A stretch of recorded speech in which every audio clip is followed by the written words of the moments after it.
भगवान के चरणारविंद में अपने आप को समर्पित करता हूँ, कृपा करता हूँ।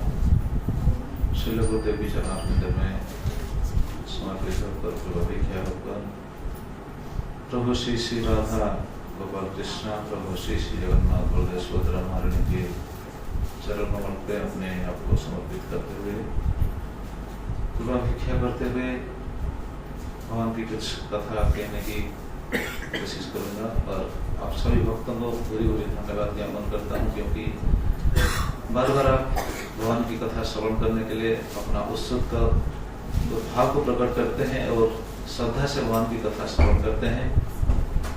और खास करके इस अवसर पर आप सब भगवान की कथा श्रवण करने के लिए एकत्रित हुए हैं, इसलिए भगवान की प्रभु श्री श्री जगन्नाथ बलदेव सुभद्रा महारानी की कृपा आपके ऊपर है और ये कृपा हमेशा रहे, ये हमारा भी भगवान से निवेदन है।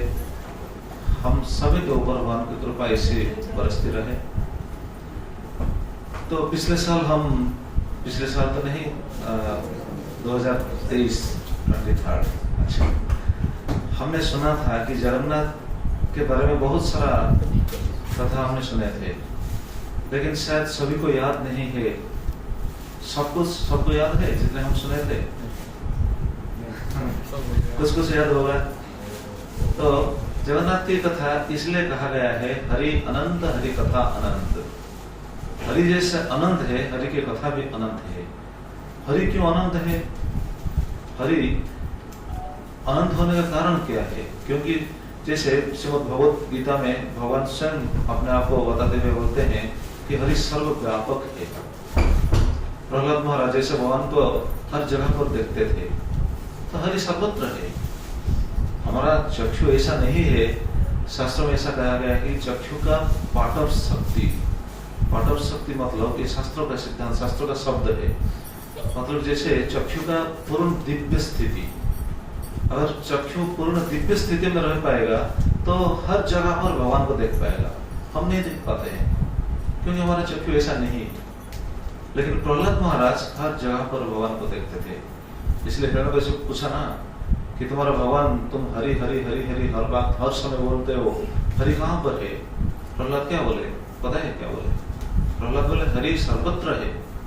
उसी समय हिरण्यकशिपु बोला अच्छा हरि सर्वत्र है तो क्या इस स्तंभ पर है? तो प्रहलाद महाराज ने क्या बताया? सभी को पता होगा शायद। प्रहलाद महाराज ने क्या बताया? अवश्य है। नहीं, अवश्य है ये तो बताया, लेकिन प्रहलाद महाराज उस स्तंभ पे भगवान को देख रहे थे। वो अवश्य है वो बताया, और बताने के बाद भी मतलब बताते हुए वो भगवान को प्रणाम कर रहे थे उस स्तंभ को। मतलब उस स्तंभ में भगवान को देख करके प्रणाम कर रहे थे। इसलिए हिरण्यकशिपु ने तुरंत जाकर आघात किया स्तंभ को, भगवान तुरंत प्रकट हो गए। ये तो हम सबको पता है। तो कहने का तात्पर्य क्या है? हरि सर्वत्र है।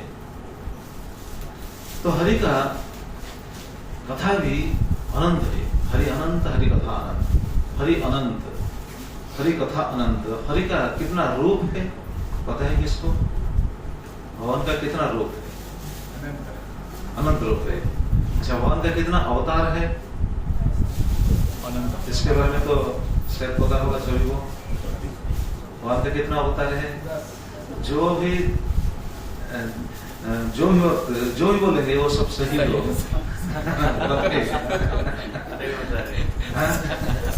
भगवान का कितना अवतार है? 10 अवतार। जैसे जयदेव गोस्वामी अपने 10 अवतार स्तोत्र में लिखे हैं कि भगवान का 10 अवतार है। ये भी सही है। कोई भक्त अभी बोले कि भगवान का 24 अवतार है, ये भी सही है, क्योंकि भागवत में सब लिखा गया है अनंत अवतार है। और भक्त लोग बोल रहे हैं कि भगवान का अनंत अवतार है, ये भी सही है। तो हमको ये मालूम होना चाहिए कि भगवान के अवतार कितने प्रकार के होते हैं, ये मालूम है। इसके बारे में मालूम होना चाहिए सभी को। भगवान के अवतार है, कैसे अनंत अवतार है, हमको कैसे पता चलेगा? जब पता चलेगा भगवान के अवतार कितने प्रकार के होते हैं। कोई बता पाएगा कितने प्रकार के होते हैं भगवान के अवतार? हाँ जी, हाँ, वही कितने कितने प्रकार के होते हैं? नहीं, 6 प्रकार के होते हैं। भगवान के अवतार 6 प्रकार के होते हैं और एक एक प्रकार में भी बहुत है। जैसे प्रथम अवतार है भगवान का पुरुषावतार, और द्वितीय अवतार है गुणावतार, तृतीय अवतार है लीलावतार, चतुर्थ अवतार है योगावतार, पंचम अवतार है सत्यावेश अवतार, और छठा अवतार है मनंत्रावतार। याद हो गया सभी को? ठीक है, सुनिए, पहले एक एक अवतार के बारे में सुनने से हमको पता चल जाएगा। पहला अवतार क्या है? पुरुषावतार। पुरुषावतार वो भी बहुत सारे हैं, लेकिन पुरुषावतार ज्यादा नहीं है। पुरुषावतार सिर्फ 3 है, 3 पुरुषावतार है। वो तीनों के नाम क्या है? प्रथम पुरुषावतार, द्वितीय पुरुषावतार, तृतीय पुरुषावतार, और उनके दूसरा नाम भी है। प्रथम पुरुषावतार को कहा जाता है कारणोदकसाई विष्णु। क्या है? द्वितीय पुरुषावतार को कहा जाता है गर्भोदकसाई विष्णु, और तृतीय पुरुषावतार को बताया गया है क्षीरोदकसाई विष्णु। विष्णु तीनों विष्णु के रूप है, लेकिन एक है कर्णोदकसाई, दूसरा है गर्भोदकसाई, तीसरा है क्षीरोदकसाई। मैंने तो देखा नहीं, आप देखेंगे तो पता चल जाएगा। कर्णोदकसाई विष्णु का तो लीला क्या है? वो कर्ण सागर में शयन करेंगे, और शयन करते हुए उनकी श्वास से बहुत सारा ब्रह्मांड प्रकट होता है, अनंत कोटि ब्रह्मांड, और हर एक ब्रह्मांड के अंतर्गत वो अपने आप के द्वितीय अवतार के रूप में वो भी उस ब्रह्मांड के अंदर प्रवेश करेंगे। उस अवतार का नाम है क्षीरोदकसाई विष्णु, सेकंड एक्सपेंशन, द्वितीय पुरुषावतार। और द्वितीय पुरुषावतार जो क्षीरोदकसाई विष्णु के, वो भी शयन करेंगे, और उनकी नाभि से पद्म प्रकट होगा। उस पद्म के ऊपर प्रकट होंगे कौन? ब्रह्मा जी। वो पद्म के जो नाल होता है ना, उनके अंदर जो 14 लोक हैं, हम जो लोक में है, हम जो लोक में रहते हैं, इस लोक का नाम क्या है पता है? हम जो लोक में रहते हैं, इस लोक का नाम क्या है?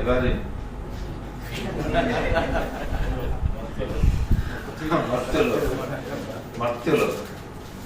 लेकिन मर्त्यलोक तो 14 लोग सभी को बोलते हैं मर्त्यलोक।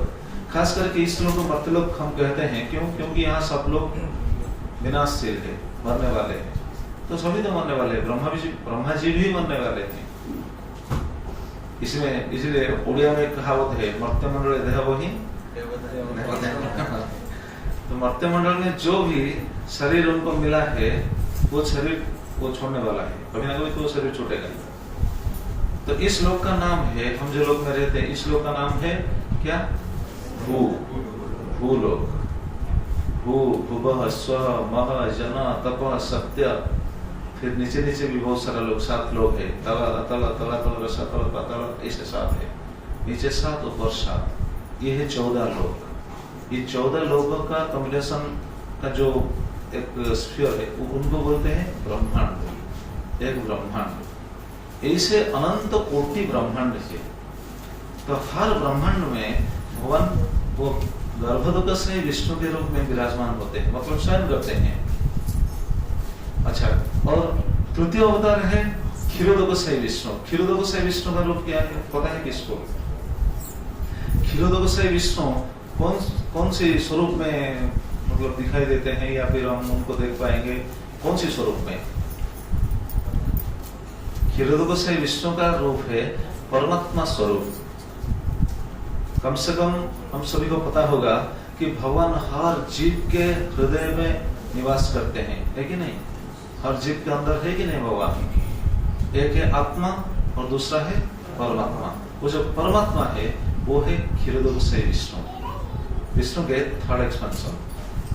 तो क्षीरोदकसाई विष्णु के रूप में हर जीव के अंतर, मतलब हृदय, गीता में भगवान बताते हैं ना, उस श्लोक क्या है? ईश्वर सर्वभूतानां हृदय से अर्जुन तिष्ठति। अर्जुन, ईश्वर हर जीव के हृदय में तिष्ठति, अवस्थान करते हैं। तो वो कौन से रूप में रहते हैं? वो जो रूप में रहते हैं उनको कहा जाता है परमात्मा स्वरूप। तो वो है क्षीरोदक से विष्णु। तो पहला अवतार है पुरुषावतार, ये 3 पुरुषावतार हो गए। और दूसरा अवतार है गुणावतार। गुणावतार ये भी 3 प्रकार के होते हैं। गुणावतार 3 प्रकार के कौन कौन होते हैं? उनका नाम क्या है? गुण, अच्छा हम सबको पता होगा गुण कितने हैं? कितने गुण है? 3 गुण है। एक है सत्वगुण, दूसरा है रजोगुण, तीसरा है तमोगुण। तो गुण को अंगीकार करते हुए भगवान अपने आप को एक अवतार के रूप में प्रकट करते हैं। इस अवतार को कहा जाता है गुणावतार। तो सत्वगुण को अंगीकार करते हुए भगवान का जो अवतार है वो कौन सा अवतार है? वो है विष्णु। और रजोगुण को अंगीकार करते हुए भगवान जो रूप में अपने आप को प्रकट करते हैं उस अवतार को कहा जाता है ब्रह्मा जी। और तमोगुण को अंगीकार करते हुए भगवान जो अवतार के रूप में अपने आप को प्रकट करते हैं उनका नाम है शिव जी। इसीलिए ब्रह्मा को भी भगवान हम कह सकते हैं, विष्णु को तो हम कहते हैं, शिव जी को भी कह सकते हैं। लेकिन ये कैसे है? गुणावतार है। वो भगवान भी है और अवतार भी है और देवता भी है। इसलिए भागवतम ये 10वें स्कंद में भगवान जब प्रकट होते हैं मथुरा के कंस के कारागार में, मथुरा में, तो देवकी भगवान को प्रार्थना करते हुए ये स्तुति करते हुए एक श्लोक बोलते हैं। सप्तम त्रिलोकस्थि तय सोमाया विभर्षि शुक्लं खलुवर्णमात्मना सर्गाय रक्तं रजसवप्रणीतं कृष्णं च वर्णं तमसा जनाते। तो आप भगवान को प्रार्थना करते हैं, स्तुति करते हैं, सत्वम वो आप ही है जो 3 गुण को अंगीकार करके 3 रूप में अपने आप को विभाजित करते हैं, प्रकट करते हैं। तो ये 3 रूप मतलब ये है गुण अवतार। गुण को अंगीकार करते हुए भगवान का एक अवतार है। इसलिए ब्रह्मा जी रजोगुण के अवतार है। मतलब भगवान रजोगुण को अंगीकार करके ब्रह्मा जी के रूप में अपने आप को प्रकट करते हैं। और ब्रह्मा जी, देखिए ब्रह्मा जी का ये सब पता नहीं तो बहुत समय चला जाएगा, लेकिन ये हम सबको पता होना चाहिए। ब्रह्मा जी भगवान के रूप में भी हो सकते हैं और कोई जीव भी ब्रह्मा हो सकते हैं। कोई जीव, हम जैसे जीव ब्रह्मा भी हो सकते हैं। कोई होने के लिए इच्छुक है? अपने से कोई होने के लिए इच्छुक है? छुट्टी नहीं है, अच्छा, मुश्किल है, लेकिन है। अगर देखिए शास्त्र में बताया गया है अगर हो सकते हैं तो कुछ क्वालिफिकेशन भी होना चाहिए। वो क्वालिफिकेशन है। वो क्वालिफिकेशन क्या है पता है किसको? अगर आप अपने आप को अगर ब्रह्मा की पद में स्थिर करना चाहेंगे तो उनके लिए भी क्वालिफिकेशन होता है। वो क्वालिफिकेशन क्या है? अगर कोई जीव 100 बार अपने वर्णाश्रम धर्म को सही ढंग से, अगर जैसे शास्त्र में बताया गया है, शास्त्र में जैसे वर्ण और आश्रम का नियम बताया गया है, वो नियम को सही ढंग से अगर पालन करके सफल हो जाएगा तो ब्रह्म पद को प्राप्त कर सकेगा। वर्णाश्रम धर्म मतलब क्या मालूम है? वर्णाश्रम धर्म का मतलब क्या है? डेफिनेशन क्या है? किसी इसको पता है? हाथ उठाइए। वर्णाश्रम धर्म का डेफिनेशन क्या है? हरे कृष्ण प्रभु जी। तो वर्णाश्रम धर्म क्या है? वर्णाश्रम धर्म मतलब देखिए, हर एक आदमी, जैसे वैदिक वर्णाश्रम धर्म शास्त्र में बताया गया है, हर एक आदमी एक वर्ण और एक आश्रम के अंतर्गत ही है। वर्ण कितने होते हैं? 4। आश्रम कितने होते हैं? वो भी 4। वर्ण क्या है? ब्राह्मण, क्षत्रिय, वैश्य, शूद्र। और आश्रम भी 4 है। आश्रम क्या है? ब्रह्मचारी, गृहस्थ, वानप्रस्थ, संन्यास। तो हर एक आदमी एक वर्ण और एक आश्रम के अंतर्भुक्त है। तो जो वर्ण और जो आश्रम का वो अंतर्भुक्त है, वही वर्ण और आश्रम के जो नियम है शास्त्र में दिया गया है, उस नियम को पालन करते हुए अगर जीवन को सफल कर पाएगा, तो ऐसे अगर 100 जन्म ऐसे वो सफल कर पाएगा तो वो ब्रह्मपद प्राप्त होगा। अब बताइए कौन होगा? वो भी एलिजिबल होगा। हाँ जी, वो भी एलिजिबल होगा, लिस्ट में आएगा मतलब। हाँ, वो लिस्ट में आएगा। उसके बाद कॉम्पिटिशन। अगर ऐसा जीव नहीं मिल पाएगा तो क्या होगा? अगर ऐसा जीव नहीं मिलेगा तो भगवान ही ये रजोगुण को अंगीकार करते हुए अपने आप को ब्रह्मपद पर स्थापन करेंगे। तो जो ब्रह्मा जी ये जो गुण अवतार है, रजोगुण को अंगीकार करते हुए ऐसे अपने आप को प्रकट करते हैं, ये उनका तरीका है। तो कितने अवतार के बारे में हम अभी सुने? एक है पुरुषावतार, दूसरा है गुणावतार, तीसरा है युगावतार। हर युग में, जैसे ये अभी युग चल रहा है, कौन सा युग? कलि युग अभी तो हो रहा है, पता चलता है कैसे हो रहा है कलि। तो ये कल युग है। कल युग में भी भगवान के अवतार है। हर युग में 4 युग होते हैं ना, सत्य, त्रेता, द्वापर, कलि। जो 4 युग होते हैं, हर युग में भगवान एक अवतार के रूप में अपने आप को प्रकट करते हैं। उस अवतार को बोलते हैं, शास्त्र में बताया गया है, ये है युगावतार। तो पुरुषावतार, गुणावतार, युगावतार। चौथा है लीलावतार। भगवान बहुत सारा लीला करते हैं। जगत में बहुत सारा लीला भगवान का है, हम सबको पता है। लीलावतार बहुत है, अनंत है। जैसे नरसिंह देव है, कुर्म है, वराह है, ऐसे बहुत सारा इस लीलावतार के अंतर्भूत है। तो ऐसे बहुत अवतार है। तो 4 हो गए। और 5वां है सत्यावेश अवतार। सत्यावेश अवतार मतलब जैसे एक पर्टिकुलर शक्ति लेकर भगवान अपने आप को प्रकट करते हैं, या फिर एक आदमी के अंदर उतना शक्ति दे देंगे कि वो एक अलौकिक कार्य कर सकेगा। जैसे नारद मुनि, व्यासदेव, उनको भी सत्यावेश अवतार कहा जाता है। नारद मुनि, वैसे तो हम सबको पता है नारद मुनि को देवर्षि हम कहते हैं, लेकिन नारद मुनि को भगवान के अवतार के हिसाब से हम वर्णन करते हैं। भागवत में ऐसा वर्णन है। अभी जो आप बताए ना, भगवान का 24 अवतार है। 24 अवतार के जो काउंट है, वो काउंट लिस्ट में नारद मुनि आते हैं। 3rd मतलब क्या 30वां, क्या बोलते हैं 30वां,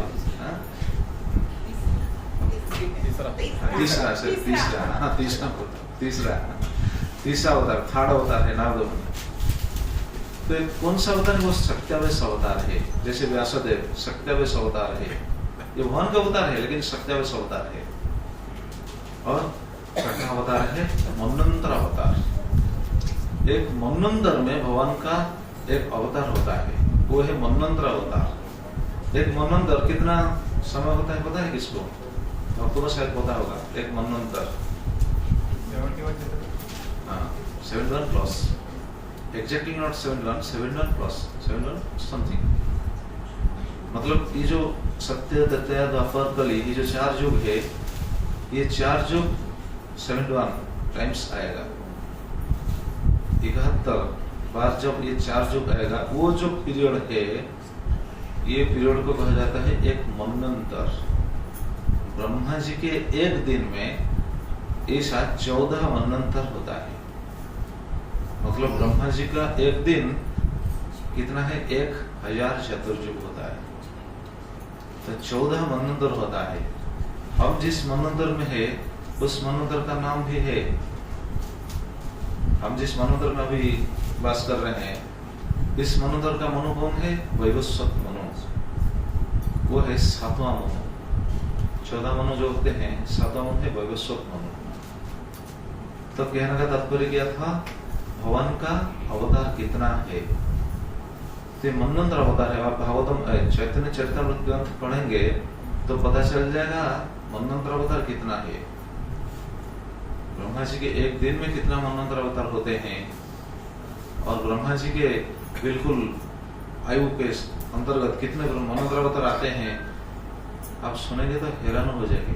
5,04,000 सिर्फ मनवंतर अवतार आते हैं ब्रह्मा जी के लाइफ स्पान में, मतलब ब्रह्मा जी के 100 साल जो लाइफ पीरियड है अंतर्गत आएंगे 5,04,000 सिर्फ मनवंतर अवतार।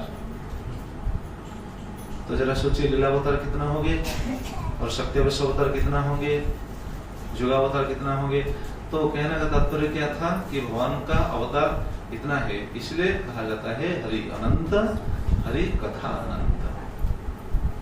तो हरि इसलिए अनंत है, भगवान का बहुत सारा अवतार है और हर अवतार का कुछ कुछ तो लीला भी है ना, है कि नहीं। तो जगन्नाथ कौन है? ये जो सब अवतार हम गणन किए हैं, अभी काउंट किए, जगन्नाथ तो ये अवतार की लिस्ट में तो नहीं आए, अब तक आए हैं क्या? ये कौन सा अवतार है? कोई बता पाएगा कौन सा अवतार? जगन्नाथ का अवतार कौन सा अवतार है? गेस कीजिए। आप सभी को बोलने दीजिए, गेस कीजिए जगन्नाथ का अवतार कौन सा है, पता है किसको? अच्छा, जगन्नाथ कौन है पहले ये भी हमको पता होना चाहिए। जगन्नाथ कौन है? माता जी बोले कृष्ण, स्वयं कृष्ण है। अच्छा, तो जगन्नाथ जी स्वयं कृष्ण है, सही बात है। इसीलिए हमारा आचार्य लोग कहते हैं जय गौर से कृष्ण से जगन्नाथ। जय गौर जो गौरांग महाप्रभु चैतन्य महाप्रभु है वही है श्री कृष्ण और वही ही जगन्नाथ है। भगवान श्री कृष्ण ही जगन्नाथ के रूप में हम कलयुग वासियों को ये स्वरूप में हमको दिखाई देते हैं। ये उनकी कृपा है, इनकी कृपा है। तो जगन्नाथ ये स्वरूप में हमको जो दिखाई देते हैं वो कब शुरू हुआ पता है किसको? कब से ये स्वरूप हमको दिखाई दिए भगवान? प्रभु जी अब बताइए, पता नहीं। जगन्नाथ का स्वरूप ऐसे कब से हुआ? ये विचित्र रूप है ना। हस्तपद संकुचित है, अगस्त प्रभु बोल रहे हैं हस्तपद संकुचित है, चक्षु विस्फारित है, इतना बड़ा बड़ा चक्षु, इतना बड़ा बड़ा भगवान का कितना सुंदर है। लेकिन जगन्नाथ का देखिए बहुत बड़ा बड़ा है, फिर भी सुंदर है। इतना बड़ा आंख है फिर भी सुंदर है, हाथ पैर ये सब आधा है फिर भी सुंदर है। ये किस लिए सुंदर, क्यों सुंदर है? क्योंकि वो भगवान है। भगवान सड़ा ऐश्वर्यपूर्ण है। सड़ा ऐश्वर्यपूर्ण मतलब ये 6 ऐश्वर्य में वो परिपूर्ण है। एक ऐश्वर्य है सुंदर। तो भगवान जो भी रूप लेते हैं वो सुंदर ही होते हैं।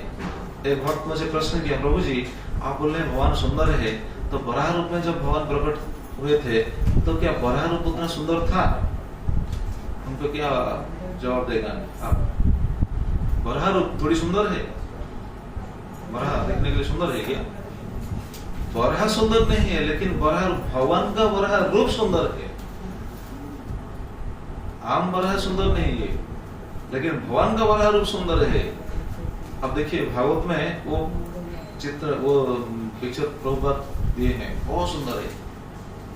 वहां है बराह। जब भगवान बराह रूप में अपना प्रकट किए थे, और क्यों प्रकट किए थे? हिरण्यक्ष के साथ युद्ध किए हैं। युद्ध करके पृथ्वी को निकाल करके सही स्थान पर लाकर स्थिर किए। वो बराह रूप बहुत सुंदर है। बराह का आपको शायद पता होगा, हम जो पूजा में कुश यूज करते हैं ना, कुश पता है ना? कुश जो पूजा में यूज करते हैं, वो कुश कहाँ से है? वो कुश है बराहदेव का लोम, जो रोम है ना, बराहदेव का रोम से वो कुश प्रकट हुआ। भागवतम में वर्णन, भागवतम में ऐसा वर्णन है, जब बराहदेव प्रकट हुए थे और हिरण्यक्ष के साथ युद्ध किए, युद्ध करने के बाद अपने शरीर को ऐसे जोर से वो क्या बोलते हैं, नहीं हिलाए नहीं, वो बिल्कुल हम जो कौन सी झाड़ी बैठा कौन सा झाड़ नहीं बोलते। अच्छा, तो झाड़ लिए। जब अपने शरीर को ऐसे झाड़े तो उनके शरीर से वो लोम जाकर जिस स्थान पर गिरा, वो लोम से जो वृक्ष निकला, जो लता निकला, वो वृक्ष या लता क्या बोलते हैं, तो उसको ही कुश कहते हैं। जरा सोचिए, कुश भगवान का रोम है। और पिछले बार हमने आपको ये बात भी हमने शास्त्रों में सुना था कि जो दारू प्रकट हुए थे, दारू कहाँ से आए थे? याद है किसको? दारू कहाँ से आए थे? पानी में आए थे। दारू कहाँ से प्रकट हुआ? पानी में आए थे, ठीक है। एक्चुअली कृष्णा जी सोमनाथ में अपना देहत्याग किए थे। हाँ,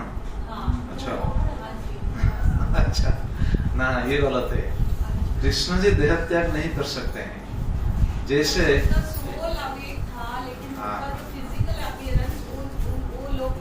नहीं, ये बस बोलते हैं लोग, लेकिन श्वेतद्वीप से भगवान का जो स्वरूप है, हमने पिछले बार ये बात चर्चा किया था। श्वेतद्वीप से नारद मुनि ये रूप देखते थे। श्वेतद्वीप में भगवान का जो रूप है, वो रूप, वो जो स्वरूप है, वो स्वरूप से उनका भी रोम से ये दारू निकला। ये जो दारू आ गया, दारू को लेकर हमने जगन्नाथ का स्वरूप बनाया, जो इंद्रदुम्न महाराज ने ये स्वरूप बनाया, ये रोम है, भगवान का रोम से दारू आया। तो हमने पिछले बार तो बताया था, बहुत सारा टॉपिक हमने सुने थे। तो कहने का तात्पर्य यह था, भगवान का स्वरूप ऐसा है। तो भगवान का हरि अनंत, हरि कथा अनंत। हरि जैसे अनंत है, हरि की कथा भी अनंत है। तो हम हरि के अनंत कथावली में से कौन सी कथा सुनने के लिए यहाँ इकट्ठे हुए हैं? जगन्नाथ की कथा सुनने के लिए। तो जगन्नाथ कौन है? भगवान स्वयं जगन्नाथ है। और ये प्रश्न हमने पूछा था कि भगवान जगन्नाथ के स्वरूप में कब हमको दिखाए अपने स्वरूप ऐसा है। ये रूप हम कब से देखते हैं? कलयुग से। अच्छा ठीक है। जो बोलते हैं कलयुग से, कौन सा कलयुग से? जैसे कोई बोलेगा संडे से, कौन सा संडे? संडे तो बोलते है कि नहीं? तो कलयुग से, कौन सा कलयुग से हमने देखे? क्योंकि कलयुग तो बार बार आएगा ना, सत्य करता है तो अपर कली तो बार बार आता है। कौन से कलयुग से? ब्रह्मा जी का 50 साल खत्म होने के बाद जो कलयुग है। एग्जैक्टली, ये बात हमने सुनने के लिए पूछ रहा था। तो देखिए, ब्रह्मा जी का आयु है 100 साल। कितना है? 100 साल। 100 साल मतलब कितना पता है? हम जैसे 100 साल नहीं। ब्रह्मा जी का आयु पिछले बार हमने बताया था, शायद किसी को मालूम होगा या नहीं, मैं दोहरा देता हूँ। ब्रह्मा जी के आयु जो 100 साल होते हैं, वो कैसा है? जैसे सत्य, त्रेता, द्वापर, कली, ये जो 4 युग है, 4 युग का समष्टि क्या है? पता है किसको? अच्छा ठीक है, मैं बता देता हूँ। आप कैलकुलेटर लेकर कैलकुलेट कीजिएगा। हाँ प्रभु जी निकालें, ठीक है। कलयुग है 4,32,000 वर्ष कलयुग का पीरियड है। अभी तो सिर्फ 5,130-35 वर्ष ऐसा बस गया है। तो कलयुग का आयु है 4,32,000 वर्ष। और उसके पहले द्वापर युग का आयु है 8,64,000 वर्ष। त्रेता का आयु है 12,96,000 ईयर्स। और सत्य युग का आयु है 17,28,000 वर्ष। याद रहा? तो कैसे याद रहेगा? इसका भी एक फॉर्मूला है, ठीक है। ये फॉर्मूला ही बता देता हूँ कैसे याद रहेगा। कलयुग का आयु है, कलयुग का पीरियड है 4,32,000 वर्ष। द्वापर उनका 2 गुना है, त्रेता उनका 3 गुना है, सत्य उनका 4 गुना है। ये है तरीका, याद रखने का तरीका। अच्छा, ये 4 युग का आयु अगर हम मिला देंगे तो कितना होता है? Calculator fail. इतने में कैलकुलेटर फेल हो गया। और तो बहुत सारा है। ब्रह्मा जी का आयु तो कैलकुलेट नहीं हुआ है अब तक। तो जरा सोचिए, ये 4 युग अगर हम मिला देंगे तो जो पीरियड आता है वो कितना है? 43,20,000 वर्ष। कितना हुआ? 43,20,000 वर्ष ये है 4 युग को मिलाकर जो समय है। तो ए से 1000 बार 4 युग को अगर हम मिलाएंगे, जितना समय होगा वो है ब्रह्मा जी का एक दिन। एक दिन मतलब सिर्फ 12 घंटा, दिन का टाइम जो 12 घंटा होता है। और वैसे ही 1000 साल, सॉरी 1000 चतुर्युग मिलाकर जितना टाइम होता है वो भी सेम एक रात, मतलब एक दिन एक रात 24 घंटा अगर ब्रह्मा जी का हम कैलकुलेट करेंगे तो क्या होता है 2000, जो क्या बोलते हैं जो 4 युग। तो ये है ब्रह्मा जी का एक दिन का समय है। उस हिसाब से आप कैलकुलेट कीजिएगा, वो सप्ताह क्या होगा, पक्ष क्या होगा, महीना क्या होगा, वर्ष क्या होगा। ऐसे 100 साल है ब्रह्मा जी का आयु। अभी निकालिए कैलकुलेटर। तो ये है ब्रह्मा जी का आयु। तो ब्रह्मा जी जब उनका आयु खत्म हो जाता है तो ब्रह्मा जी किधर जाते हैं, ये भी हमको पता होना चाहिए। ब्रह्मा जी का आयु खत्म होने के बाद ब्रह्मा जी किधर जाएंगे, क्योंकि ब्रह्मा जी कौन है, हमने सुना था ना, ब्रह्मा जी का 2 स्वरूप है। अगर कोई पुण्यात्मा, अगर कोई जीव ऐसा पुण्यात्मा हो सकता है तो वो ब्रह्मा पद को जा सकता है, लेकिन अगर नहीं, ऐसा कोई जीव नहीं है तो भगवान अपने आप को ब्रह्मा जी रूप में प्रकट करते हैं। तो जब ब्रह्मा जी का आयु खत्म हो जाता है, ब्रह्मा जी किधर जाते हैं, ब्रह्मा जी का आयु जब खत्म हो जाता है, अगर ब्रह्मा जी के पद पर भगवान अपने आप को स्थिर करते हैं तो वो तो बस अपने धाम को चले जाएंगे।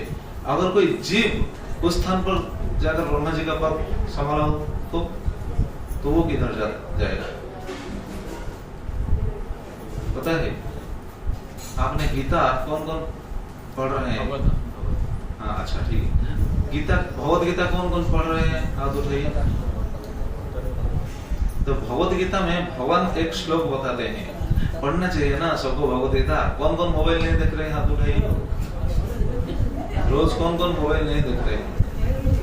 हाँ सब देखते हैं लेकिन गीता नहीं पढ़ रहे हैं। तो गीता में भगवान बताते हैं, आप ब्रह्म वनन लोका पुनर्आवर्तिन अर्जुन माम अविद्य तो कुंदेय पुनर्जन्म न विद्यते। हे कुंदेय, हे अर्जुन, आप ब्रह्म वनन लोका, इस भुवन हम बता देते ना, जो 14 लोक समन्वित भुवन है, जो ब्रह्मांड है, सबसे ऊंचा लोक है ब्रह्म लोक या सत्य लोक, जहाँ पर ब्रह्मा जी रहते हैं। तो ब्रह्मा जी का आयु खत्म होने के बाद अगर ब्रह्म पद पर कोई जीव है तो वह अगर भक्ति कर रहा है, तो भक्ति में स्थिर है तो वो भगवान के पास जाएगा, नहीं तो क्या होगा, वो फिर वापस आ जाएगा। वो अगर भक्ति नहीं किया तो वापस आ जाएगा। इसलिए देखिए भक्ति कहाँ तक है, ब्रह्मलोक पर जाने के बाद भी अगर हम भक्ति नहीं कर रहे हैं तो वापस जाने का कोई चांस ही नहीं। इस तरह से चक्कर में हम क्या बोलते हैं, वर्णन करना पड़ेगा। ये साइकिल चलता रहेगा। भक्ति कितना जरूरी है।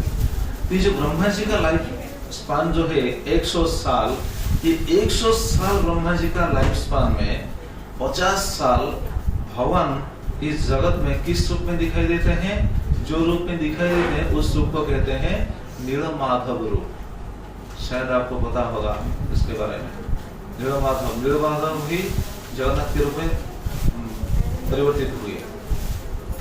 तो ब्रह्मा जी के 50 साल तक भगवान अपने आप को नीलमाधव रूप में दिखाई देते हैं, और ब्रह्मा जी का जब 50 साल खत्म हो जाता है, इसको बोलते हैं एक परार्थ।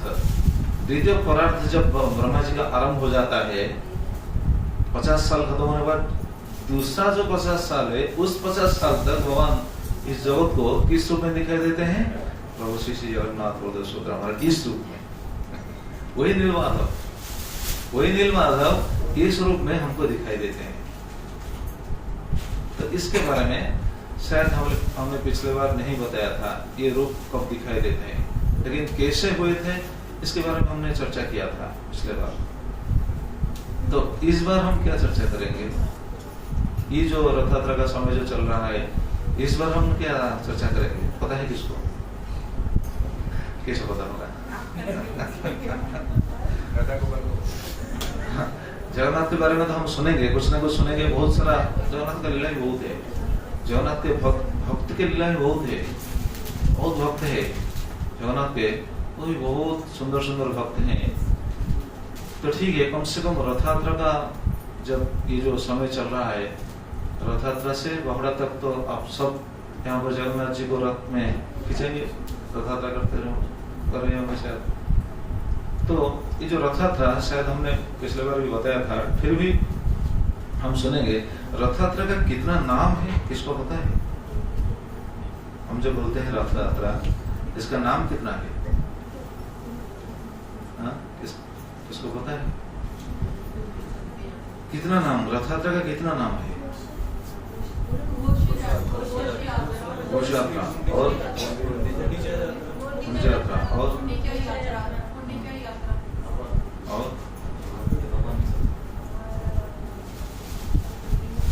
ठीक है, और ठीक है, फिर भी मैं अब रिपीट कर देता हूँ। जब ये समय चल रहा है, पहले ये बात हम सुनेंगे। तो रथ यात्रा के कितने नाम है, कम से कम ये सब याद होना चाहिए, क्योंकि हम सब जगन्नाथ के भक्त है ना, है कि नहीं? तो जगन्नाथ जी के बारे में हमको पता चलना चाहिए। जगन्नाथ जी के जो रथ यात्रा होते हैं, उनके 7 नाम है। ये रथ यात्रा का 7 नाम है। क्या क्या नाम है सुनिए। पहला है, जैसे बहुत सारा तो नाम है, लेकिन मुख्य ये 7 यात्रा है, 7 नाम है। एक है आड़प यात्रा, आड़प ओडिया भक्त जानकारी, आड़प मंडप जो आड़प यात्रा। आड़प यात्रा क्यों, ये रथ यात्रा को आड़प यात्रा क्यों कहते हैं? क्योंकि भगवान अपने रत्न सिंहासन को छोड़ करके आड़प मंडप को जाते हैं। आड़प मंडप को जाते हैं, इसलिए इसको कहा जाता है आड़प यात्रा। और आड़प यात्रा का एक बहुत मतलब, जब भगवान जाते हैं आड़प मंडप को, ये भी बहुत महिमा बहुत है। क्या महिमा होता है सुनेंगे तो आप जरूर बेचैन होंगे जाकर देखने के लिए। अगर भगवान को आड़प मंडप मतलब भगवान जहाँ प्रकट हुए थे, ये आड़प मंडप में जगन्नाथ जी को अगर कोई दर्शन करता है तो उनका फल क्या है? क्या है पता है? उनका फल देखिए, जगन्नाथ जी को हम दर्शन करते हैं मंदिर में, शिव मंदिर में रत्न सिंहासन पर भगवान विराजते हैं, हम जाकर दर्शन करते हैं। और शिव मंदिर में दर्शन करना और आड़प मंडप में दर्शन करना ये अलग होता है। शिव मंदिर में जब दर्शन करेंगे, बिल्कुल पूर्ण स्वरूप को दर्शन करना, ये तो सौभाग्यवान को प्राप्त होता है। जो क्या बोलते हैं, निकट जाएंगे तब देख पाएंगे, नहीं तो जगन्नाथ जी को दर्शन करने का तरीका क्या है? गरुड़ स्तंभ का पिछले भाग में खड़े होकर दर्शन करना, जैसे चैतन्य महाप्रभु दर्शन करते थे, वही जगह आज भी है। भगवान का ये उंगली का चिन्ह है, वहां पर खड़े होकर अगर दर्शन करेंगे तो भगवान का, ये जगन्नाथ बलदेव सुभद्रा का पूरा स्वरूप का दर्शन मिल पाएगा? नहीं, आधा मिलेगा। सुभद्रा मैया को शायद देख सकते हैं, लेकिन जगन्नाथ जी को और बलदेव जी को आधा देखेंगे। आड़प मंडप में अगर देखेंगे तो कैसा देखेंगे? फूल देखेंगे और दर्शन का फल भी बहुत है। ये फल आप सुनिए, 10 साल तक कंटिन्यूअसली अगर कोई जाकर जगन्नाथ जी को रत्न सिंहासन पर दर्शन करता है, हालांकि ये हमारे लिए संभव नहीं है। कौन ऐसा भाग्यवान है 10 साल तक जाकर दर्शन करता है? दर्शन कर पाएंगे कोई? हाँ जी, हाँ, डेली दर्शन करना। हाँ, जो वहाँ पे हो वही दर्शन कर सकते हैं, लेकिन इतना आसान नहीं है, क्योंकि 10 साल के अंदर आपका शरीर तो ठीक रहेगा या नहीं तो पता नहीं है ना। और अस्वस्थ हो जाएंगे तो कैसे जाएंगे, ठीक है नहीं? तो ये डिपेंड करता है भगवान की कृपा के ऊपर। और भगवान का दर्शन रोज करना चाहिए, हम सभी को भगवान का दर्शन करना चाहिए। क्यों? क्योंकि हम भगवान को दर्शन करते हैं या नहीं ये तो दूसरी बात है, लेकिन क्या सिद्धांत क्या मालूम है? एक बात बताता हूँ, सुनिए। जैसे आप शायद आपको पता होगा, वृंदावन में एक भगवान का एक मंदिर है, बांके बिहारी मंदिर, पता है? कौन कौन दर्शन किए हैं? अच्छा, बांके बिहारी मंदिर को एक भक्त रोज जाते थे दर्शन करने के लिए। वो भक्त का नाम था भक्त सूरदास, पता है नाम? सूरदास जाकर दर्शन करते थे। कैसे दर्शन करते थे? हाँ जी, बिना आंखों के दर्शन। नहीं, वो कैसे दर्शन करते थे? वो दर्शन नहीं कर पाएंगे, क्यों? क्योंकि उनका तो आंख नहीं है। सूरदास अंधा है। हाँ, वो इस बात में बोलना चाह रहा हूँ। तो सूरदास रोज जाते थे बांके बिहारी को दर्शन करने के लिए। और बांके बिहारी जो स्थान पर है वो बिल्कुल छोटा छोटा गली रास्ता है। हाँ, वो पूछ कर जाना पड़ेगा।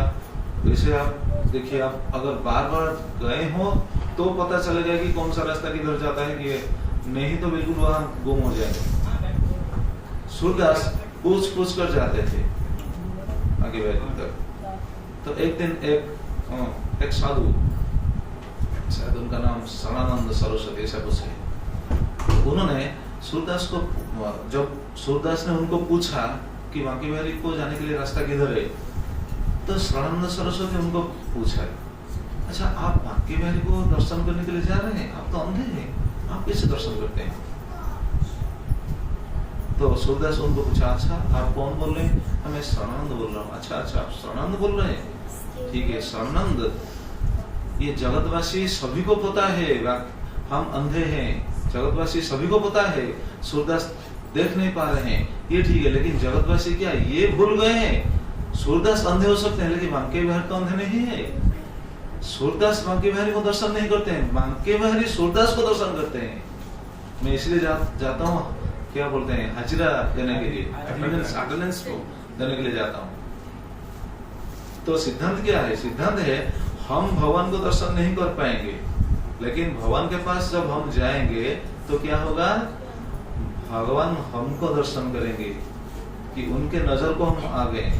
भगवान सोचेंगे, हाँ ये जीव मेरा है, उसको दर्शन करने के लिए आया है ना। और हम क्या भगवान को दर्शन करेंगे? हम दर्शन करने के लिए आ रहे हैं, ठीक है, लेकिन दर्शन करते समय भी हमारा चित्त भगवान के तरफ नहीं जाएगा, चित्त बाहर घूमेगा।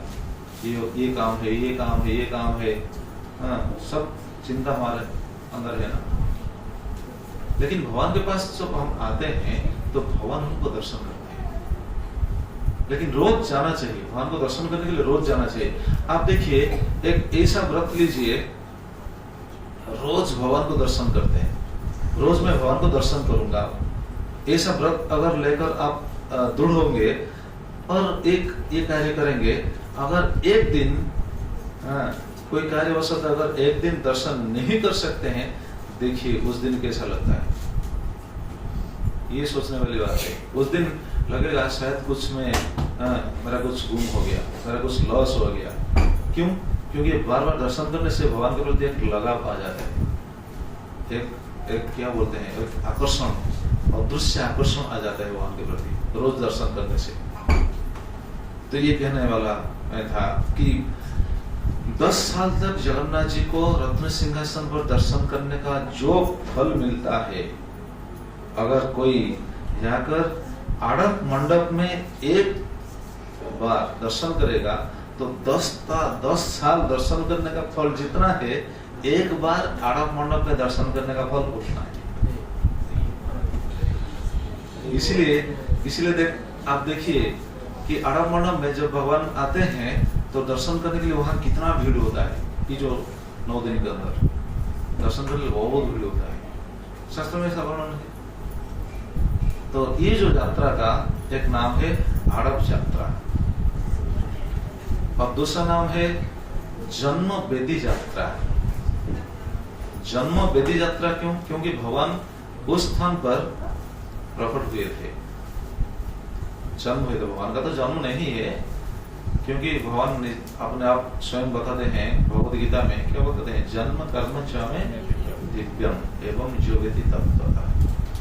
भगवान का जन्म नहीं होता है, जन्म हमारा होता है। भगवान का जन्म नहीं, भगवान का आविर्भाव होते हैं, हमारा जन्म होता है। लेकिन ये जो भगवान वहां प्रकट हुए थे, हमने पिछले बार बताया था भगवान कैसे प्रकट हुए थे। इंद्रदम्न महाराज ने कैसे वो क्या बोलते जो कारपेंटर को कैसे बताया कि ऐसा करना है, ये करना है। वो कारपेंटर कौन है? वो भगवान का स्वरूप है। तो जो भी हो, इसके बारे में तो हमने पिछले बार सुना था। तो भगवान वहां प्रकट हुए थे, इसलिए ये जो स्थान गुंडीचा मंदिर हम बोलते हैं ना, अड़प मंडप जो बोलते हैं, ये है भगवान का जन्म वेदी। तो भगवान अपने श्री मंदिर को छोड़कर जो भगवान जाते हैं अपने जन्म वेदी पर, इसलिए ये यात्रा का नाम है जन्म वेदी यात्रा। और जहां पर इंद्रद्युम्न महाराज ने यज्ञ किए थे, अश्वमेध यज्ञ किए थे। कितना अश्वमेध यज्ञ किए थे पता है? हाँ, कितना? 1000 अश्वमेध यज्ञ इंद्रद्युम्न महाराज वहां पर किए थे। जो हम गुंडीचा मंदिर बोलते हैं, अड़प मंडप बोलते हैं, जगन्नाथ जी वहां प्रकट हुए थे। वहां 1000 अश्वमेध यज्ञ किए थे। एक अश्वमेध यज्ञ करना इतना आसान नहीं है। अश्वमेध यज्ञ करना बहुत दिक्कत है, हर कोई नहीं कर पाएगा। जिनका प्रभाव होता है, जो इतने शक्तिशाली होते हैं, वो ही अश्वमेध यज्ञ कर पाएंगे, दूसरा कोई नहीं कर पाएगा। और अश्वमेध यज्ञ का एक नियम भी है। उस समय होता था, आजकल तो नहीं हो पाएगा, कलयुग में तो ऐसे नहीं हो पाएगा। अश्वमेध यज्ञ का एक नियम है, जैसे जैमिनी महाभारत में ऐसा वर्णन है। अश्वमेध यज्ञ में जो अश्व चूज किया जाता था, वो अश्व कैसा है पता है? वो अश्व श्यामकरण अश्व। श्यामकरण अश्व मतलब उनका बिल्कुल शरीर, पूरा शरीर सफेद रंग का होता है, कान एक कर्ण काला होता है। जैमिनी महाभारत में ऐसा वर्णन है। ऐसा अश्व ढूंढ कर आप निकालिए, बिल्कुल सारा शरीर सफेद, एक कान काला, श्यामकरण अश्व। या फिर 2 कान काला, ऐसा मिलेगा? ये तो मिलना मुश्किल है, आजकल नहीं। आजकल हम ये यज्ञ में कुछ भी नहीं कर पाएंगे, इसलिए एक यज्ञ ही आजकल हम कर पाएंगे। वो यज्ञ क्या है? नाम यज्ञ। हरे कृष्णा कृष्णा कृष्णा हरे हरे, हरे राम राम राम हरे। कलयुग में 5 चीज धारण किया गया है। ब्रह्म वैवर्त पुराण में ऐसा वर्णन है, 5 चीज धारण किया गया है। पता है किसको? अश्वमेध गवालंब संन्यास फलपितृकम देवऋण सुतत्पति फलो पंच विवर्च्य। कलयुग में 5 कार्य वर्णन किया गया है। अश्वमेध यज्ञ कलयुग में वर्णन किया गया है, क्योंकि हम कर नहीं पाएंगे अश्वमेध। गवालंब गोमेध यज्ञ, गोमाता को भी वैसा यज्ञ भी है, जिसमें जो गोमाता वृद्ध हो जाता था, उसको लेकर आहुति देते थे, और यज्ञ कुंड से एक नया गोमाता प्रकट होकर आता था, तो माना जाता था कि हाँ यज्ञ सफल हुआ। लेकिन कलयुग में ऐसा नहीं है, कलयुग में हम नहीं कर पाएंगे, इसलिए वारण किया गया। अश्वमेध गवालंब संन्यास लेना कलयुग में वर्ण किया गया है, ये बिल्कुल वर्जित है। तो बोलेंगे अरे संन्यास लेना अगर वर्जित है तो इसका में तो हम देखते हैं बहुत संन्यास है, बहुत सन्यासी। नहीं, संन्यास लेना मतलब क्या? जो बिल्कुल सब कुछ छोड़कर जाकर हिमालय में बैठेंगे, तपस्या करेंगे, संन्यास लेंगे, नहीं। मतलब अपने जीवन को सुधारने के लिए संन्यास लेना ये शास्त्र में वर्जित है। संन्यास ले सकते हैं जगत के उपकार के लिए, प्रचार के लिए, जगत को ये कृष्ण चेतना देने के लिए, जगतवासियों को, इसलिए संन्यास ले सकते हैं। लेकिन अपने आप को सुधारने के लिए, अपना जीवन सफल करने के लिए संन्यास लेना ये शास्त्र का समर्थन नहीं है। तो क्या किया गया? अश्वमेध गवालंब संन्यास फलपितृकम। फलपितृ का मतलब आजकल तो ऐसा बिल्कुल लोग उनको पता नहीं चलता।